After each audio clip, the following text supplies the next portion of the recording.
ನಮಸ್ಕಾರ. ಅಂಜನ್ ಕುಮಾರ್ ಯೂಟ್ಯೂಬ್ ಚಾನಲ್ಗೆ ನಿಮ್ಮೆಲ್ಲರಿಗೂ ಸ್ವಾಗತ. ನಾನು ಅಂಜನ್ ಕುಮಾರ್. ಇವತ್ತು ಭಾರತ ರತ್ನ ಸರ್ ಎಂ ವಿಶ್ವೇಶ್ವರಯ್ಯನವರ ಹುಟ್ಟಿದ ಹಬ್ಬ, ಇಂಜಿನಿಯರ್ಸ್ ಡೇ. ಅದರ ಸಲುವಾಗಿ ನಿಮ್ಮೊಂದಿಗೆ ಈ ವಿಷಯವನ್ನು ಕುರಿತು ಕೆಲವು ಪುಸ್ತಕಗಳನ್ನ ಇಟ್ಕೊಂಡಿದ್ದೀನಿ. ಮತ್ತು ನನ್ನ ಅನಿಸಿದ ಸ್ವಲ್ಪ ವಿಚಾರಗಳನ್ನು ನಿಮ್ಮೊಂದಿಗೆ ಹಂಚ್ಕೊಳ್ಬೇಕು ಅಂದ್ಬಿಟ್ಟು. ವಿಶ್ವೇಶ್ವರಯ್ಯನವ್ರ ಬಗ್ಗೆ ನಾವು ಚಿಕ್ಕಂದಿನಿಂದನೂ ಕೇಳ್ತಾನೆ ಬಂದಿದ್ವಿ.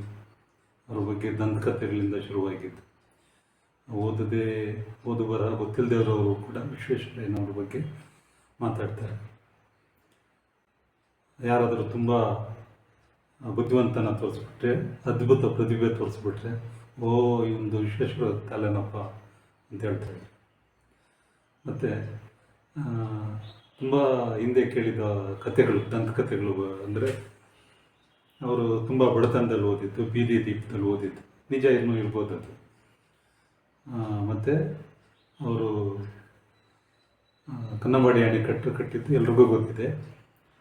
ಅದನ್ನು ಮನಸ್ಸಲ್ಲಿ ಇಟ್ಕೊಂಡು ಇನ್ನೊಂದು ದಂತಕಥೆ, ಫಾರಿನ್ನವರು ಅವ್ರಿಗೆ ಒಂದು ಅಣೆಕಟ್ಟು ಕಟ್ಟಿಕೊಡು ಅಂತ ಹೇಳಿದಂತೆ ಇವರೊಂದು ಕಂಡೀಷನ್ ಹಾಕಿದ್ರು, ಅದಕ್ಕೆ ಇಂಡಿಯಾ ಅಂತ ಹೆಸರು ಇಡಬೇಕು ಅನ್ನೋ ಥರ. ಅದನ್ನು ಫಾರಿನ್ನವರು ಒಪ್ಪಲಿಲ್ವಂತೆ. ಕಡೆಗೆ ವಿಶ್ವೇಶ್ವರಯ್ಯನವರು ಯಾವ ಥರ ಕಟ್ಟಿದ್ರು ಅದನ್ನು ಅಂದರೆ, ದೂರದಿಂದ ನೋಡಿದ್ರೆ ಅದು ಇಂಡಿಯಾ ಮ್ಯಾಪ್ ಥರನೇ ಕಾಣಿಸ್ತಾ ಇತ್ತು ಅನ್ನೋದೊಂದು ದಂತಕಥೆ. ಇನ್ನೊಂದು, ಅವ್ರು ತೀರೋದ ಬಳಿಕ ಉಟ್ಕೊಂಡಿದ್ದು, ಫಾರಿನವರು ವಿಶ್ವೇಶ್ವರಯ್ಯನ ತಲೆ ಕೊಡಬೇಕು, ನಮ್ಗೆ ಕೊಟ್ಬಿಡಿ, ನಿಮಗೆ ಎಷ್ಟೋ ಕೋಟಿ ಡಾಲರ್ ಕೊಡ್ತೀವಿ ಅಂತ ಹೇಳಿದ್ರು, ಆದರೆ ನಮ್ಮವ್ರು ಕೊಟ್ಟಿಲ್ಲ ಅಂತ. ಯಾವುದಾದ್ರೂ ವ್ಯಕ್ತಿ ತುಂಬ ಹೆಸರುವಾಸಿ ಪ್ರಸಿದ್ಧಿ ಆದರೆ ಈ ಥರ ದಂತಕಥೆಗಳು ಅವ್ರು ಜೀವಂತವಾಗಿರುವಾಗಲೇ ಮತ್ತು ಅವ್ರು ತೀರೋದ್ರ ಮೇಲೆ ತುಂಬ ಉಟ್ಕೊಳ್ಳುತ್ತೆ. ಸೊ ಚಿಕ್ಕಂದಿಂದನೇ ವಿಶ್ವೇಶ್ವರಯ್ಯನವ್ರ ಬಗ್ಗೆ ಈ ಥರ ಕಥೆಗಳು ಕೇಳ್ಕೊಂಡು ಬಂದಿದ್ದೀವಿ. ಅವ್ರ ಬಗ್ಗೆ ಅಧಿಕೃತವಾಗಿ ಸ್ವಲ್ಪ ವಿಚಾರಗಳು ನಮಗೆ ತಿಳಿಯೋದಕ್ಕೆ ಶುರುವಾಗಿತ್ತು. ನಾವು SLC ಓದುವಾಗ ನಮಗೆ ಅವಾಗ ಒಂದು ನಾನ್ ಡೀಟೇಲ್ಡ್ ಟೆಕ್ಸ್ಟ್ ಇತ್ತು. ಮಾಸ್ತಿ ವೆಂಕಟೇಶ್ ಅಯ್ಯಂಗಾರ್ ಅವರು ಬರ್ತಿರೋ ಸರ್ ಎಂ ವಿಶ್ವೇಶ್ವರಯ್ಯ ಅಂದ್ಬಿಟ್ಟು. ಸೊ ಅದನ್ನ ಹೇಳೋ ಟೀಚರ್ ಕೂಡ ತುಂಬ ಉತ್ಸಾಹದಿಂದ, ತುಂಬ ಗೌರವಪೂರ್ವಕವಾಗಿ ಹೇಳ್ಕೊಡ್ತಾಯಿದ್ರು. ನಾವು ಬೇರೆ ಯಾವ ಸಬ್ಜೆಕ್ಟ್ ಕೇಳೋದಕ್ಕೆ ಅಷ್ಟು ಇಂಟ್ರೆಸ್ಟ್ ಇಲ್ಲ ಅಂದ್ರೂ ಈ ಸಬ್ಜೆಕ್ಟು, ಈ ವಿಶ್ವೇಶ್ವರಯ್ಯನವ್ರ ಬಗ್ಗೆ ಕೇಳೋದಕ್ಕೆ ತುಂಬ ಉತ್ಸುಕರಾಗಿರ್ತಾಯಿತ್ತು. ಅದರಲ್ಲಿ ಒಂದು ಇನ್ಸಿಡೆಂಟ್ ಜ್ಞಾಪಕ ಬರುತ್ತೆ. ಅದರಲ್ಲಿ ವಿಶ್ವೇಶ್ವರಯ್ಯನವರು ದಿವಾನರಾಗಿದ್ದ ಕಾಲ, ಮಾಸ್ತಿ ವೆಂಕಟೇಶ್ ಅಯ್ಯಂಗಾರ್ ಅವರು ಇನ್ನೂ ಸ್ಟೇಟ್ ಗೌರ್ಮೆಂಟಲ್ಲಿ ಉನ್ನತ ಅಧಿಕಾರಿಯವರು, ICS, ಈಗಿನ IAS ಅಂತ ಹೇಳ್ತೀವಿ. ಆಗ ಅದು ICS ಆಗಿತ್ತು.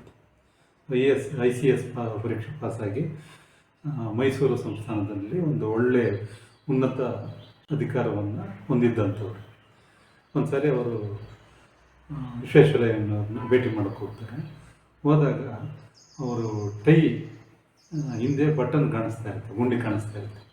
ಆಗ ಅವರು ಹೇಳ್ತಾರೆ, ಮಾಸ್ತಿಯವ್ರಿಗೆ, ನೋಡಿ ನೀವು ಟೈ ಕಟ್ಟಿದಾಗ ಅದರ ಹಿಂದೆ ಇರೋ ಗುಂಡಿ ಕಾಣಿಸ್ಬಾರ್ದು ಅಂದ್ಬಿಟ್ಟು ಹೇಳ್ತಾರೆ. ಅದು ಮಾಸ್ತಿಯವ್ರು ಹೇಳ್ತಾ ಇದ್ರ ಬಗ್ಗೆ ಸಣ್ಣ ಸಣ್ಣ ವಿಷಯಕ್ಕೂ ಎಷ್ಟು ಪ್ರಾಮುಖ್ಯತೆ ಕೊಡ್ತಾಯಿದ್ರು ಅಂದ್ಬಿಟ್ಟು ಇದೊಂದು ಸಣ್ಣ ಉದಾಹರಣೆ. ಆಮೇಲೆ ಇನ್ನೊಂದು ಮಾಸ್ತಿಯವರನ್ನೇ ಆಮೇಲೆ ತುಂಬ ವರ್ಷಗಳಾದಮೇಲೆ ಇತ್ತೀಚೆಗೆ ನಾನು ಓದಿದ್ದು ಒಂದು ಪುಸ್ತಕ, ಮಾಸ್ತಿಯವ್ರ ಆತ್ಮಕಥೆ ಭಾವ ಅಂದ್ಬಿಟ್ಟು 3 ಸಂಪುಟಗಳಲ್ಲಿ ಇದೆ. ಅದು ಅದರಲ್ಲಿ ಇನ್ನೊಂದು ಇನ್ಸಿಡೆಂಟ್ ಘಟನೆ ಬಗ್ಗೆ ಹೇಳ್ತಾರೆ. ಅವರು ಯಾವುದೋ ಒಂದು ವಿಷಯದ ಬಗ್ಗೆ ವಿಶ್ವೇಶ್ವರಯ್ಯನವರು ಮಾಸ್ತಿಯವರ ಅಭಿಪ್ರಾಯ ಕೇಳ್ತಾರೆ. ಮಾಸ್ತಿಯವರು ಅದರ ಸಾಧಕ ಬಾಧಕಗಳ ಪ್ರೋಸ್ ಆ್ಯಂಡ್ ಕಾನ್ಸ್ ಎಲ್ಲ ಹೇಳ್ತಾರೆ. ಹೇಳ್ಬಿಟ್ಟು ಈ ಥರ ಇದ್ದರೆ ಸರಿ ಅನ್ನೋದು ಹೇಳ್ತಾರೆ. ಆದರೆ ವಿಶ್ವೇಶ್ವರಯ್ಯನವರು ಅದನ್ನು ಒಪ್ಪೋದಿಲ್ಲ.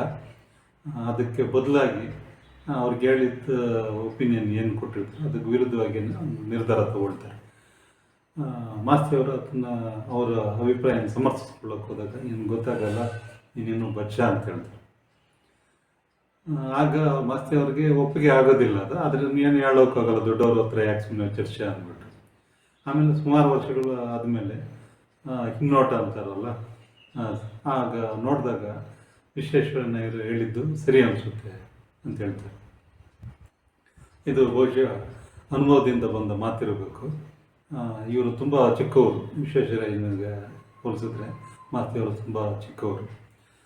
ಸೊ ಆ ತುಂಬ ವರ್ಷಗಳ ತರುವಾಯ ವಿಶ್ವೇಶ್ವರಯ್ಯನವರ ಅಭಿಪ್ರಾಯವನ್ನು ಮಾಸ್ತಿಯವರು ಒಪ್ಕೊಳ್ತಾರೆ.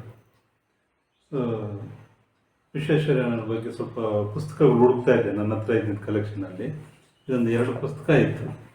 ಒಂದು ವಿಕ್ರಾಂತ ಭಾರತ, ತೀತಾ ಶರ್ಮಾ ಅಂದ್ಬಿಟ್ಟು ಪ್ರಸಿದ್ಧ ಪತ್ರಕರ್ತರು, ದೇಶಪ್ರೇಮಿ. ಇದರಲ್ಲಿ ಸಿಗ್ಬೋದು ಅಂತ, ಇದರಲ್ಲೇ ಸಿಗಲಿಲ್ಲ. ಆಮೇಲೆ DVG ಅವರು ತುಂಬ ಯಾರು ವಿಶ್ವೇಶ್ವರಯ್ಯನವ್ರಿಗೆ ತುಂಬ ಹತ್ತಿರದವರು, ಪರಿಚಯ ಇದ್ದವರು. ಸೊ ಇದರಲ್ಲಿ ಜ್ಞಾಪಕ ಚಿತ್ರಶಾಲೆ ಅಂತ ಇದೆ, 6 ಅಂದ್ಬಿಟ್ಟು. ಇದರಲ್ಲಿ ಏನು ಸಿಗುತ್ತಾ ಅಂದ್ಬಿಟ್ಟು ನೋಡಿದೆ, ಇದರಲ್ಲೂ ಇಲ್ಲ. ಬಹುಶಃ ಬೇರೆದರಲ್ಲಿ ಖಂಡಿತ ಇರುತ್ತೆ. ಇದು ಒಂದೇ ಒಂದು ಸಂಪುಟ ಇದೆ ನನ್ನ ಹತ್ರ ಇರೋದು. ಸೊ ಬೇರೆದು ಯಾವಾಗಲೂ ಸಿಕ್ಕಿದಾಗ ಅವಕಾಶ ಸಿಕ್ಕಿದ್ರೆ ನಿಮ್ಗೆ ಹೇಳ್ತೀನಿ. ಅದು ಬಿಟ್ಟು 2 ವಿಶ್ವೇಶ್ವರಯ್ಯನ ಬಗ್ಗೆ ಜೀವನ ಚರಿತ್ರೆ ಇದೆ, ಮತ್ತು ವಿಶ್ವೇಶ್ವರಯ್ಯನವರೇ ಬರ್ತಾ ಒಂದು ಆತ್ಮಚರಿ ಕಥೆ ಅಂತ ಹೇಳ್ಬೋದು. ಅದ್ರ ಬಗ್ಗೆ ಜಸ್ಟ್ ಸೂಕ್ಷ್ಮ ಸ್ವಲ್ಪ ಹೇಳ್ತೀನಿ.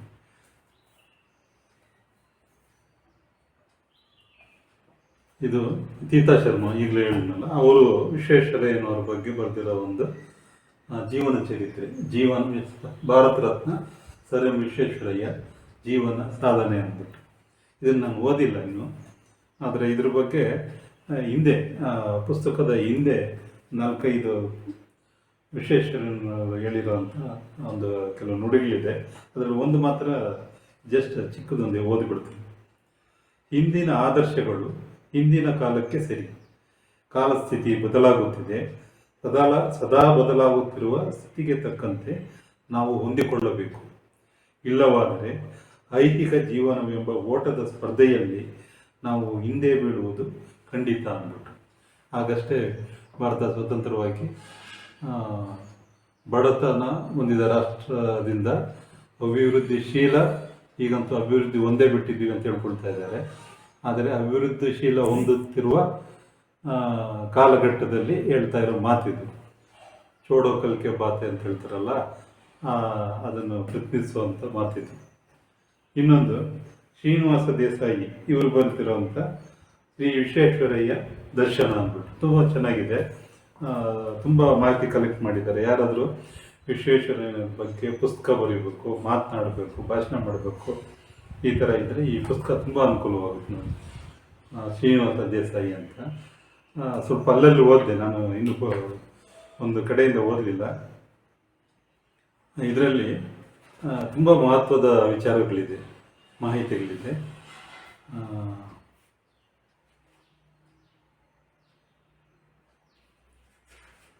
ಇದು ಹೇಳ್ತೀನಿ, ಪರಿವಿಡಿ ಹೇಳ್ತೀನಿ, ಕಂಟೆಂಟ್ಸ್ ಅಂತ ಹೇಳ್ಬಿಟ್ಟು ಇದರಲ್ಲಿ ಗೊತ್ತಾಗುತ್ತೆ ಅವ್ರ ಬಗ್ಗೆ ತಿಳ್ಕೊಳ್ಳೋದು ಎಷ್ಟಿದೆ.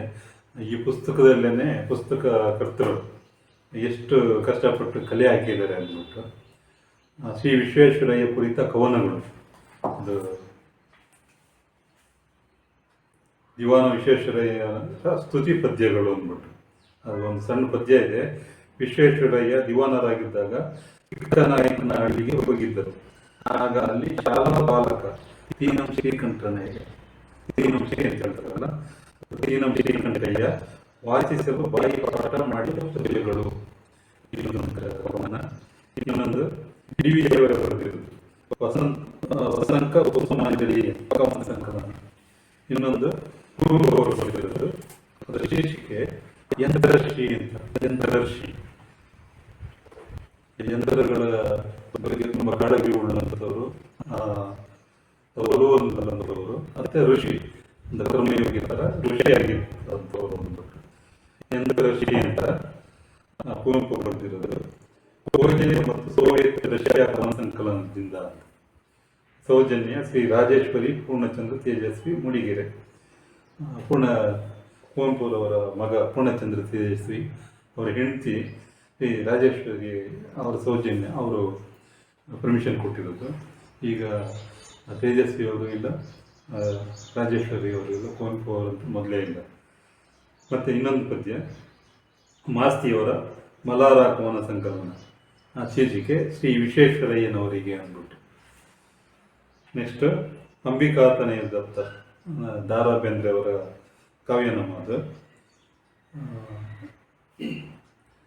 ಇದರ ಕವನ ಶೀರ್ಷಿಕೆ ಉದ್ಯೋಗಶೀಲ ಅಂದ್ಬಿಟ್ಟು. ಇದರ ಕೃಪೆ ಡಾಕ್ಟರ್ ವಾಮನ ಬೇಂದ್ರೆ ಅಂದ್ಬಿಟ್ಟು ದ.ರಾ ಬೇಂದ್ರೆ ಅವರ ಮಗ. ವಾಮನ ಬೇಂದ್ರೆ ಅವರಿಂದ ನಮಗೆ ಒಂದು ಕಾರ್ಡ್ ಬಂದಿತ್ತು, ಅದೆಲ್ಲ ಸಿಗ್ತಾ ಇಲ್ಲ. ಅದು ಯಾವುದು ಬೇಂದ್ರೆ ಶತಾಬ್ದಿ ಸಂದರ್ಭದಲ್ಲಿ ಅವ್ರಿಗೊಂದು ಯಾವುದೊಂದು ಕಾರ್ಯಕ್ರಮ ಅಂಗವಾಗಿ ಒಂದು ಪತ್ರ ಬರೆದಿದ್ದೆ, ಅದಕ್ಕೆ ಒಂದು ಪೋಸ್ಟ್ ಕಾರ್ಡಲ್ಲಿ ಅವರು ಉತ್ತರ ಕೊಟ್ಟಿದ್ದರು. ಇನ್ನೊಂದು ಚನ್ನವೀರ ಕಣ್ವಿಯವರು ಬರ್ತಿರೋ ಶತಾಯುಷಿ ವಿಶ್ವೇಶ್ವರಯ್ಯನವರು ಅಂದ್ಬಿಟ್ಟು. ಮುಂದೆ ನರಸಿಂಹ ಪರಾಂಜಪೆ ಇವ್ರು ಬರ್ತಿರೋ ಧನ್ಯ ಭಾರತ ರತ್ನ ಅಂತ. ಸೊ ಇವಿಷ್ಟು ಕವನಗಳು ಪುಸ್ತಕದ ಮೊದಲಲ್ಲೇ ಕೊಟ್ಟಿದ್ದಾರೆ. ಇನ್ನೊಂದು ಜಸ್ಟ್ ಚಾಪ್ಟರ್ಸ್ ಹೆಡ್ಡಿಂಗ್ಸ್ ಹೇಳ್ಕೊಂಡು ಹೋಗ್ಬಿಡ್ತೀನಿ. ಶ್ರೀ ವಿಶ್ವೇಶ್ವರಯ್ಯನವರ ಜೀವನದ ಪಕ್ಷಿ ನೋಟ ಅಂತ ಹೈಲೈಟ್ಸ್. ನೆಕ್ಸ್ಟು ವಿಶ್ವೇಶ್ವರಯ್ಯನವರ ಬ್ರಿಟಿಷ್ ಮುಂಬೈ ಪ್ರಾಂತದ ಸರ್ಕಾರಿ ಸೇವೆಯ ವಿವರ, ವಿಶ್ವೇಶ್ವರಯ್ಯನ ಮಹತ್ವದ ಸಾಧನೆಗಳು, ತುಂಬ ಮಹತ್ವಪೂರ್ಣವಾದ ಮಾಹಿತಿ ಕಲೆಕ್ಟ್ ಮಾಡಿದ್ದಾರೆ. ಶ್ರೀ ವಿಶ್ವೇಶ್ವರಯ್ಯನವರ ವಿದೇಶ ಪ್ರವಾಸಗಳು, ಶ್ರೀ ವಿಶ್ವೇಶ್ವರಯ್ಯನವರು ಪಡೆದ ಗೌರವಗಳು, ಶ್ರೀ ವಿಶ್ವೇಶ್ವರಯ್ಯನವರು ಸ್ವತಃ ಬರೆದ ಪುಸ್ತಕಗಳು, ಶ್ರೀ ವಿಶ್ವೇಶ್ವರಯ್ಯನವರನ್ನು ಕುರಿತು ಆಂಗ್ಲ ಭಾಷೆಯಲ್ಲಿ ಬರೆದ ಪುಸ್ತಕಗಳು, ಶ್ರೀ ವಿಶ್ವೇಶ್ವರಯ್ಯನವನ್ನು ಕುರಿತು ಕನ್ನಡ ಭಾಷೆಯಲ್ಲಿ ಬರೆದ ಪುಸ್ತಕಗಳು, ಶ್ರೀ ವಿಶ್ವೇಶ್ವರಯ್ಯನವರ ಮನೆತನದ ವಿವರ, ಶ್ರೀ ವಿಶ್ವೇಶ್ವರಯ್ಯನವರ ಜೀವನದ ಅಪರೂಪದ ಘಟನೆಗಳು, ವಿಷಯಗಳು. ಇದು ತುಂಬ ಆಸಕ್ತಿದಾಯಕವಾಗಿದೆ. ಇದರಲ್ಲಿ ಒಂದೆರಡು ಆಮೇಲೆ ಓದಿ ಹೇಳ್ತೀನಿ ಸಣ್ಣ ಸಣ್ಣದು.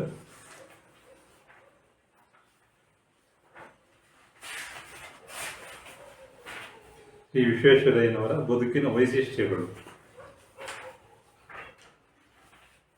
ಶ್ರೀ ವಿಶ್ವೇಶ್ವರಯ್ಯ ನಿರೂಪಿಸಿದ ನಾಗರಿಕನು ಅನುಸರಿಸಬೇಕಾದ ನಿಯಮಗಳು, 10 ಕಮಾಂಡ್ಮೆಂಟ್ಸ್ ಆಫ್ ವಿಶ್ವೇಶ್ವರಯ್ಯ. ಇನ್ನೊಂದು ಶ್ರೀ ವಿಶ್ವೇಶ್ವರಯ್ಯನವರ ನುಡಿಮುತ್ತುಗಳು, ಕೋಟ್ಸ್. ಶ್ರೀ ವಿಶ್ವೇಶ್ವರಯ್ಯನವರು ಹೇಳಿದ ಕಥೆಗಳು ಹಾಗೂ ದೃಷ್ಟಾಂತಗಳು.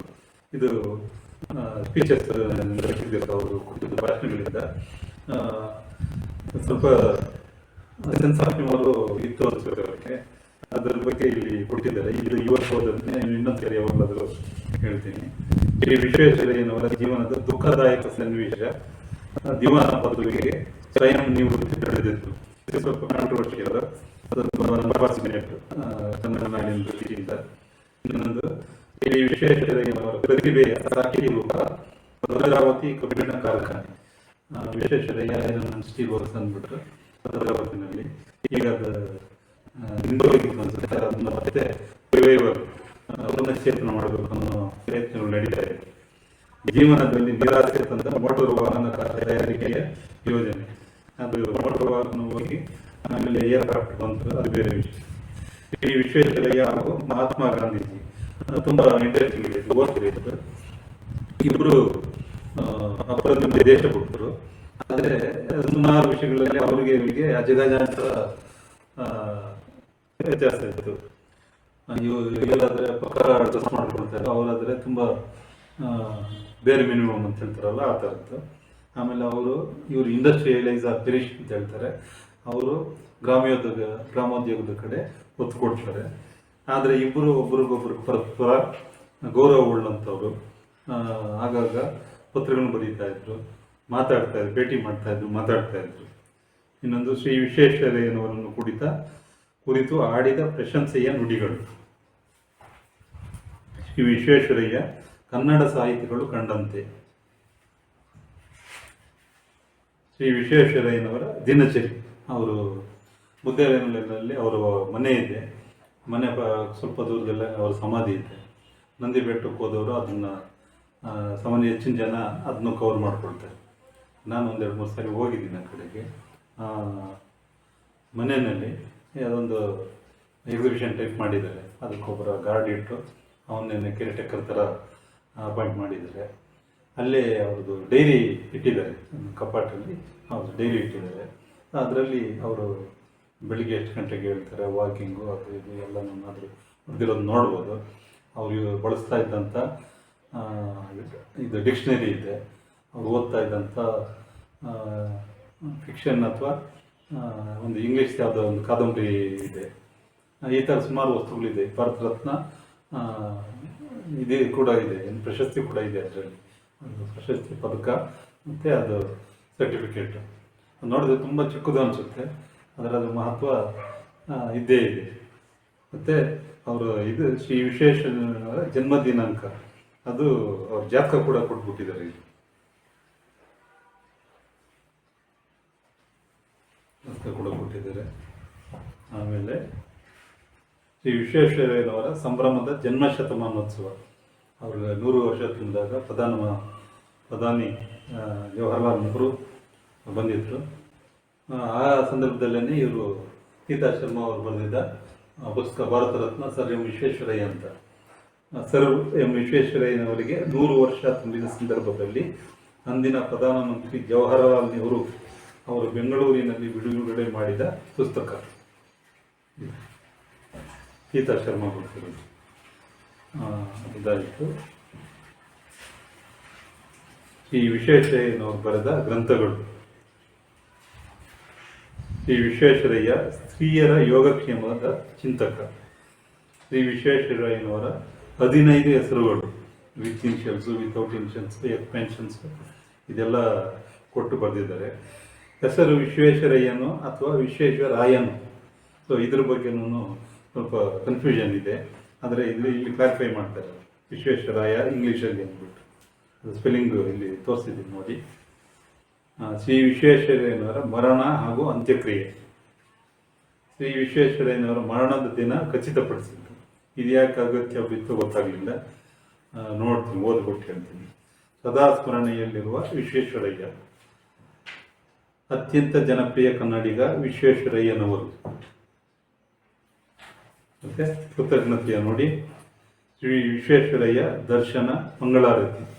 ಇದು ನೋಡಿ ಎಷ್ಟು ಅವರ ವಿಶ್ವೇಶ್ವರಯ್ಯನವರ ಬಗ್ಗೆ ಎಷ್ಟು ಪೂಜ್ಯ ಭಾವನೆ ಇದೆ ಈ ಗ್ರಂಥಕರ್ತರಿಗೆ ಅಂತ ಇದು ತೋರಿಸುತ್ತೆ. ಇದು ಶ್ರೀ ವಿಶ್ವೇಶ್ವರಯ್ಯ ದರ್ಶನ, ಶ್ರೀನಿವಾಸ ದೇಸಾಯಿ ಅವರು ಬರ್ತಿರೋದು. ಸೊ ಇದರಲ್ಲೇ ಒಂದು 2 ಇಂಟ್ರೆಸ್ಟಿಂಗ್ ಆಸಕ್ತಿದಾಯಕ ವಿಷಯಗಳನ್ನ ಜಸ್ಟ್ ಸ್ವಲ್ಪನೇ ಹೇಳ್ಬಿಡ್ತೀನಿ. ಮದುವೆಗಳ ದುರಂತ, ವಿಧಿಯ ಅಟ್ಟಹಾಸ, ಅವರು ವೈಯಕ್ತಿಕ ಜೀವನ, ಸಾಂಸಾರಿಕ ಜೀವನ ಅಷ್ಟು ತೃಪ್ತಿದಾಯಕವಾಗಿರಲಿಲ್ಲ ಅಂತ ಕೇಳಿದ್ದೀನಿ. ಸೊ ಅದ್ರ ಬಗ್ಗೆ ಸ್ವಲ್ಪ ಡೀಟೇಲ್ಸ್ ಇದೆ. ನೆಕ್ಸ್ಟು, ಮಹಾರಾಜರೇ ದಸರಾ ದರ್ಬಾರಿನಲ್ಲಿ ಕೆಳಗೆ ಜಮಖಾನೆಯ ಮೇಲೆ ಕೂಡಲು ಒಲ್ಲೆ, ಇದ್ರ ಬಗ್ಗೆ ಒಂದು ಸ್ವಲ್ಪ ವಿಷಯ ಇದೆ. ಇದೇನೆಂದರೆ, ದಸರಾ ದರ್ಬಾರಿನಲ್ಲಿ ಭಾರತೀಯರಿಗೆಲ್ಲ ಕೆಳಗಡೆ ಜಮಖಾನ ಹಾಕಿ ಕುಳಿಸ್ತಾ ಇದ್ರು, ಯುರೋಪಿಯನ್ನರಿಗೆಲ್ಲನೂ ಚೇರ್ಗಳಾಗಿ ಕುಳಿಸ್ತಾ ಇದ್ರು ಅಂದ್ಬಿಟ್ಟು. ಇದು ಮೊದಲನೇ ಸಾರಿ ವಿಶ್ವೇಶ್ವರಯ್ಯನವರು ಎಕ್ಸ್ಪೆಕ್ಟ್ ಮಾಡಿರಲಿಲ್ಲ. ಹೊರಗಡೆ ಚಪ್ಪಲಿ ಬಿಟ್ಟು ಒಳಗಡೆ ಹೋಗ್ಬಿಟ್ಟು ಕೆಳಗಡೆ ಜಮಖಾನೆ ಮೇಲೆ ಕುಳಿತುಕೋಬೇಕಾಗಿತ್ತು. ಯುರೋಪಿಯನ್ನರೆಲ್ಲ ಚೇರ್ ಮೇಲೆ ಕುಳಿತುಕೊಳ್ತಾ ಇದ್ರು. ಇದು ಅವ್ರಿಗೆ ವಿಶ್ವೇಶ್ವರಯ್ಯನವರಿಗೆ ಸರಿ ಬರಲಿಲ್ಲ. ಮುಂದಿನ ಸಾರಿ ದಸರಾಗೆ ಕಳಿಸ್ಬಿಡ್ತಾರೆ, ದಯವಿಟ್ಟು ನನ್ನ ಬರೋದಕ್ಕಾಗೋದಿಲ್ಲ, ಸ್ವಲ್ಪ ಕ್ಷಮಿಸಿ ಅನ್ನೋ ಥರ, ವಿನಾಯಿತಿ ಕೊಡಿ ಅನ್ನೋ ಥರ ಒಂದು ಪತ್ರ ಬರೀತಾರೆ. ಆಗ ಯಾಕೆ ಈ ಥರ ಪತ್ರ ಬರೆದ್ರು ಅಂದ್ಬಿಟ್ಟು ಗೊತ್ತಾದ ತಕ್ಷಣ ಮಹಾರಾಜರು ಎಲ್ರಿಗೂ ಚೇರ್ಗಳಾಗ್ತಾರೆ. ಅಂದರೆ ಅಷ್ಟು ಸ್ವಾಭಿಮಾನಿ, ಹಮ್ಕಿ ಸೀಸೆ ಕಮ್ನಕ್ಕಿ ಅನ್ನೋ ಥರದ್ದು. ಮತ್ತು ಆಗ ಇನ್ನೊಂದು, ಎಲ್ಲರಿಗೂ ಒಂದೇ ಅಡಿಗೆ, ಎಲ್ಲರೂ ಕೂಡಿಯೇ ಊಟ ಮಾಡಿವಿ ಅಂದ್ಬಿಟ್ಟು. ಆಗ ಈ ಸರ್ಕಾರಿ ಕಾರ್ಯಕ್ರಮಗಳಾದಾಗ ಊಟದ ಸಮಯದಲ್ಲಿ ಬೇರೆ ಬೇರೆ ಅಡುಗೆ ಮಾಡ್ತಾ ಇದ್ರಂತೆ. ಬ್ರಾಹ್ಮಣರಿಗೆ, ಉನ್ನತ ಜಾತಿಯವರಿಗೆ ಒಂದು ಅಡುಗೆ, ಬೇರೆಯವ್ರಿಗೆ ಒಂದು ಅಡುಗೆ. ಮೊದಲು ಬ್ರಾಹ್ಮಣರು ಇವರೇ ಊಟ ಮಾಡಬೇಕು, ಆಮೇಲೆ ಮಿಕ್ಕಿದವರು ಊಟ ಮಾಡಬೇಕು, ಈ ಥರ ಎಲ್ಲ ಇತ್ತು. ವಿಶ್ವೇಶ್ವರಯ್ಯನವ್ರ ಗಮನಕ್ಕೆ ಇದು ಬಂದು ಎಲ್ರಿಗೂ ಒಂದೇ ಕಡೆ ಅಡುಗೆ ಮಾಡಬೇಕು, ಎಲ್ಲರೂ ಒಟ್ಟಿಗೆ ಊಟ ಮಾಡಬೇಕು, ಈ ಥರ ಒಂದು ಪದ್ಧತಿ ಜಾರಿಗೆ ತರ್ತಾರೆ. ಅದು ಮೇಲಿನಿಂದ ಕೆಳಗಡೆವರೆಗೂ ಅನುಸರಿಸ್ಕೊಂಡು ಬರ್ತಾರೆ. 98ನೇ ವಯಸ್ಸಿನವರೆಗೂ ಕನ್ನಡಕವಿಲ್ಲದೆ ಓದುತ್ತಾ ಬರೆಯುತ್ತಾ ಇದ್ದ ಅಭೂತಪೂರ್ವ ವ್ಯಕ್ತಿ ಅದೊಂದು. ಮತ್ತು ನಾನು ನಿಮ್ಮಲ್ಲಿಗೆ ಬರುವುದೇ ಸರಿಯಾಗಿದೆ, ಇದು ಕೆಂಗಲ್ ಹನುಮಂತರಾಯ ಸಮಯದಲ್ಲಿ ನಡೆದ ಘಟನೆ. ಅವರು ಕೆಂಗಲ್ ಹನುಮಂತಯ್ಯನವರು ಕರ್ನಾಟಕ ಮುಖ್ಯಮಂತ್ರಿ ಆಗಿದ್ದ ಸಂದರ್ಭ ಯಾವುದೋ ವಿಷಯದಲ್ಲಿ ವಿಶ್ವೇಶ್ವರಯ್ಯನವ್ರ ಹತ್ರ ಚರ್ಚೆ ಮಾಡಬೇಕು, ನಾನು ನಿಮ್ಮಲ್ಲಿಗೆ ಬರ್ತೀನಿ ಅಂತ ಹೇಳಿ. ಆ ವಿಶ್ವೇಶ್ವರಯ್ಯನವರು ಬೇಡ, ನೀವು ಸರ್ಕಾರದ ಪ್ರತಿನಿಧಿ, ಮುಖ್ಯಮಂತ್ರಿಗಳು, ನಾನೇ ನಿಮ್ಮಲ್ಲಿಗೆ ಬರ್ತೀನಿ ಅಂತ ಉತ್ತರ ಕಳಿಸ್ತಾರೆ. ಅದು ಕಳಿಸಿದ ಸ್ವಲ್ಪ ಹೊತ್ತಲ್ಲೇ ಕೆಂಗಲ್ ಹನುಮಂತರು ವಿಶ್ವೇಶ್ವರಯ್ಯನ ಮನೆಗೆ ಬಂದುಬಿಡ್ತಾರೆ. ಆಗ ಅವರಿಗೆ ಎಷ್ಟು 90 ವಯಸ್ಸು ಅನಿಸುತ್ತೆ. ಈ ಘಟನೆ ನಡೆದಾಗ ವಿಶೇಷ 90ಕ್ಕೂ ಮಿಕ್ಕಿ ವಯಸ್ಸಾಗಿತ್ತು ಅಂತ. ಆ ವಯಸ್ಸಲ್ಲಿ ಅವ್ರಿಗೆ ತೊಂದರೆ ಕೊಡೋದು ಬೇಡ ಅಂತ ಕೆಂಗಲ್ ಹನುಮಂತಯ್ಯನವರು ವಿಧಾನಸೌಧ ಕಳಿಸಿದವರು ವಿಶ್ವೇಶ್ವರಯ್ಯ ಅವರು ಮನೆಗೇ ಬಂದುಬಿಡ್ತಾರೆ. ಅದೊಂದು. ಆಮೇಲೆ ಒಂದು ದೇವಾಲಯಕ್ಕೆ ಹೋಗಿರ್ತಾರೆ, ನಂಜನಗೂಡು ಶ್ರೀಕಂಠೇಶ್ವರ ದೇವಸ್ಥಾನಕ್ಕೆ ಹೋಗ್ತಾರೆ. ಅಲ್ಲಿ ಇವ್ರಿಗೆ ಮಾತನಾಡೋ ಸಂದರ್ಭ ಬಂದಿರುತ್ತೆ. ಆಗ ಧರ್ಮ, ದೇವ್ರ ಬಗ್ಗೆ ಎಲ್ಲ ಇವರು ಮಾತಾಡೋಕೆ ಹೋಗೋದಿಲ್ಲ. ಇವ್ರು ಮಾತಾಡಿದ್ರಲ್ಲಿ ಸ್ವಲ್ಪ ಮಾತ್ರ ಓದ್ತೀನಿ, ಭಾಷಣ ಮಾಡೋದಾಗಿ ಹೇಳ್ತಾರೆ. ದೇವಾಲಯ ಪ್ರವೇಶಿಸುವ ಮುನ್ನ ಪ್ರತಿಯೊಬ್ಬನು ಕೈಕಾಲು ನೀರಿನಿಂದ ತೊಳೆದುಕೊಳ್ಳಬೇಕು, ವಸ್ತ್ರದಿಂದ ಒರೆಸಿಕೊಂಡು ಒಳಗೆ ಬರಬೇಕು. ದೇವಾಲಯದ ಒಳಭಾಗ ಕನ್ನಡಿಯಂತೆ ಶುಭ್ರವಾಗಿರಬೇಕು. ದೇವನಿರುವ ಮುಂದಿರುವಲ್ಲವೇ ಅದು ತೆಂಗಿನ ನಾರು, ಕಾಯಿ ಚೂರು, ಬಾಳೆ ಸಿಪ್ಪೆ, ಕಸ, ಕಡ್ಡಿ, ಕಾಗದ, ಎಲೆ ಇವನ್ನೆಲ್ಲ ಎಲ್ಲೆಂದರೆ ಅಲ್ಲಿ ಎಸೆಯಲಾಗದು. ಅವೆಲ್ಲವನ್ನು ರಾಶಿ ಹಾಕಿ ಹೊರಗೆ ಸಾಗಿಸಬೇಕು. ಈ ಸುಧಾರಣೆಗಳನ್ನು ಜಾರಿಗೆ ತರಲು ಕೆಲ ಕಾಲ ಅಲ್ಪ ತೊಂದರೆಯಾದೀತು, ಆದರೆ ಕಾಲಕ್ರಮೇಣ ಸರಿ ಹೋಗುವುದರಲ್ಲಿ ಸಂದೇಹವಿಲ್ಲ. ನೋಡಿ ಎಷ್ಟು ಪ್ರಾಕ್ಟಿಕಲ್ ಆಗಿ ಅಗತ್ಯ ವಿಷಯಗಳ ಬಗ್ಗೆ ಮಾತಾಡ್ತಾರೆ ಅನ್ನೋದು. ಮತ್ತು ಯಾರೋ ಒಬ್ಬರು ಫಾರಿನ್ಗೆ ಹೋಗೋ ಇದರಲ್ಲಿರ್ತಾರೆ. ಆಗ ಅವರಿಗೆ ಒಂದು ಸಜೆಷನ್ ಕೊಡ್ತಾರೆ, ನಿನ್ನ ಬಳಿ ಯಾವಾಗಲೂ ಒಂದು ನೋಟ್ಬುಕ್ ಜೊತೆಯಲ್ಲಿ ಇರಲಿ. ನಿನಗೇನಾದರೂ ನಮ್ಮ ದೇಶಕ್ಕೆ ಮುಖ್ಯವೆಂದಾಗಲಿ ಉಪಯೋಗವೆಂದಾಗಲಿ ಕಂಡು ಬಂದರೆ ಅದನ್ನು ಬರೆದುಕೋ. ನೀನು ಹಿಂತಿರುಗಿ ಬಂದ ನಂತರ ಅದನ್ನು ಕುರಿತು ಬರೇ ಅಂತ ಅವ್ರಿಗೆ ಸಜೆಷನ್ ಕೊಡ್ತಾರೆ. ಇವರು ವಿಶ್ವೇಶ್ವರಯ್ಯನವರು ಅಷ್ಟೇನೆ, ಯಾವಾಗಲೂ ಒಂದು ನೋಟ್ಬುಕ್ಕು, ಒಂದು ಪೆನ್ಸಿಲ್ಲು ಜೊತೆಲಿ ಇಟ್ಕೊಂಡಿರ್ತಾ ಇದ್ದಂತೆ. ಆ ಪೆನ್ಸಿಲ್ಗೆ ಒಂದು ಎರೇಸರ್, ರಬ್ಬರು ತುಂಡನ್ನು ಆ ಪೆನ್ಸಿಲ್ ತುದಿನಲ್ಲಿ ಕಟ್ಟಿರ್ತಾ ಇದ್ರಂತೆ. ಏನಾದರೂ ಬರೆದು ಅಳಿಸ್ಬೇಕು ಅಂದರೆ ಅಳಿಸ್ತಾ ಇದ್ರಂತೆ. ಅದು ಯಾವಾಗಲೂ ಹತ್ರನೇ ಇರ್ತಾ ಇದ್ದಂತೆ. ಮಧ್ಯಾಹ್ನ ಸ್ವಲ್ಪ ಇಷ್ಟಗೊಳ್ಳುವಾಗ ನ್ಯಾಪ್ ಅಂತ ಹೇಳ್ತಾರಲ್ಲ, ಕೋಳಿ ನಿದ್ದೆ, ಆಗ ಮಲಗ್ತಾ ಇರಲಿಲ್ಲ, ಕುಳಿತುಕೊಂಡೇ ನಿದ್ದೆ ಮಾಡ್ತಾ ಇದ್ರಂತೆ, ತೂಗುಡ್ಸೋದು. ಆಗ ಏನಾದರೂ ಅವ್ರ ಮನಸ್ಸಿಗೆ ಬಂದರೆ ಇಮಿಡಿಯೇಟಾಗಿ ಆ ನೋಟ್ಬುಕ್ ತೊಗೊಂಡು ಅದ್ರಲ್ಲಿ ಬರೆದುಕೊಳ್ತಾ ಇದ್ರಂತೆ. ಇದನ್ನು ಬೇರೆ ಸಂದರ್ಭದಲ್ಲಿ ಓದಿದ್ದೀನಿ, ಇಲ್ಲೇನು ಜ್ಞಾಪಕ ಬರ್ತಾ ಇಲ್ಲ, ಗೊತ್ತಾದಾಗ ಹೇಳ್ತೀನಿ. ವಿಶ್ವೇಶ್ವರಯ್ಯನ ಕನ್ನಡದಲ್ಲಿ ಸ್ವಾಂಕಿತ ಕೊಟ್ಟಿದ್ದು, ಸ್ವಾಂಕಿತ ಅಂದರೆ ಆಟೋಗ್ರಾಫು, ಇದು ಮೊದಲನೇ ಸಾರಿ ಈ ಪದ ಕೇಳಿದ್ದು ಸ್ವಾಂಕಿತ ಅಂತ. ಅದು ಸ್ವಾಂಕಿತ ಪಾಟೀಲರು ಅನ್ನೋ ಒಬ್ಬರು ಅದು ತಗೊಳ್ತಾರೆ, ಆಟೋಗ್ರಾಫ್ ಕೇಳಿದಾಗ ಹೇಳ್ತಾರೆ, ಪಾಟೀಲರು ಕೊಟ್ಟ ಹಾಳೆಯ ಮೇಲೆ ಕನ್ನಡ ಭಾಷೆಯಲ್ಲಿಯೇ ಮುದ್ದಾದ ಅಕ್ಷರಗಳಲ್ಲಿ ಸ್ವಾಂಕಿತ ನೀಡಿದರು. ಇದೆಲ್ಲ ಮೈನರ್ ಥಿಂಗ್ಸ್, ಬಟ್ ಅದ್ರ ಅವ್ರ ಬಗ್ಗೆ ತಿಳ್ಕೊಳ್ಳೋದಕ್ಕೆ ತುಂಬ ಚೆನ್ನಾಗಿರುತ್ತೆ. ಸೊ ಇದಿಷ್ಟು ಇದೆ, ಸುಮಾರು ವಿಷಯಗಳಿದೆ ಇದರಲ್ಲಿ, ತುಂಬ ಆಸಕ್ತಿದಾಯಕವಾದ ವಿಷಯಗಳಿದೆ. ಸೊ ಶ್ರೀನಿವಾಸ ದೇಸಾಯಿ ತುಂಬ ಒಳ್ಳೆ ಕೆಲಸ ಮಾಡಿದ್ದಾರೆ. ಶ್ರೀ ವಿಶ್ವೇಶ್ವರಯ್ಯ ದರ್ಶನ ಅಂತ ವಿಶ್ವೇಶ್ವರಯ್ಯನ ಬಗ್ಗೆ ಸುಮಾರು ಪುಸ್ತಕಗಳು ಬಂದಿವೆ. ನನಗಂತೂ ಈ ಪುಸ್ತಕ ತುಂಬ ಇಡಿಸ್ತು. ಯಾರಾದರೂ ಅವ್ರ ಬಗ್ಗೆ ಅಧ್ಯಯನ ಮಾಡಬೇಕು, ಆ ಥರ ಏನಾದರೂ ಉದ್ದೇಶ ಇದ್ದರೆ ದಯವಿಟ್ಟು ಈ ಪುಸ್ತಕನ ಗಮನಿಸಿ. ಶ್ರೀನಿವಾಸ ದೇಸಾಯಿ ಅವ್ರ ಬರ್ತಾರೆ, ಶ್ರೀ ವಿಶ್ವೇಶ್ವರಯ್ಯ ದರ್ಶನ. ಮುಂದೆ ಅವರು ಆಟೋಬಯೋಗ್ರಫಿ ಅಂತ ಬರೆದಿಲ್ಲ, ಆತ್ಮಕಥೆ ಬರೆದಿಲ್ಲ, ಆದರೆ ಇದೊಂದು ಅಪರೂಪದ ಪುಸ್ತಕ ಸಿಕ್ತು ನನಗೆ, ಇಂಗ್ಲೀಷಲ್ಲಿ ಬರೆದಿರೋದು, memories of my working life ಅಂತ. ತುಂಬ ಹಿಂದೆ ಓದಿದೆ, ಎಷ್ಟು ಚೆನ್ನಾಗಿದೆ ಅಂದರೆ ತುಂಬ ಆಪ್ತವಾಗಿರುತ್ತೆ.